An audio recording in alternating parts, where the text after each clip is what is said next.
Դուք ասում եք, որ ամենամեծ ցավը ձեզ համար եղել է մայրիկի կորուստը, մինչև այսօր էլ կա։ Ինձ հետաքրքիր է իսկ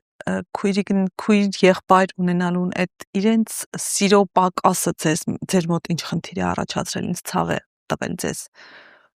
Դե մենակ Ունենալ եւ իրենց հետ կապ չունենալ, սա շատ դժվար է։ Դուք գիտեք իրենք որտեղ են, իրենք գիտեն դուք որտեղ եք, բայց այդ կապը չկա։ Սա էլ է նաեւ ցավ տալիս հոգուն։ Չգիտեմ իրանց ցավ կլինի թե չէ անկեղծ, բայց ես շատ եմ նեղվում, որտեվ քուրիկիս հետ շատ կապված եմ եղել։ Երևի փոքր ժամանակվանից միշտ ինքը իմ հետ է եղել, իր հետ ինքը տարել է լիքը տեղեր ինձ, միշտ բոլորին ասել է, որ իմ փոքր քույրն է, որը չմասի աղբորս մասին։ Դաժան է, որ հիմա չենք շփվում, ես կուզեի, որ իրանք իմ կյանքում լինեին,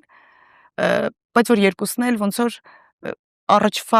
առաջվանը չլինեին, էլի, չգիտեմ, փոխված լինեին։ Ես հույս ունեմ, որ երկուսն էլ մեր այս հաղորդումը կտեսնեն։ Իրենց ունեք ասելիք։ Երևի չէ։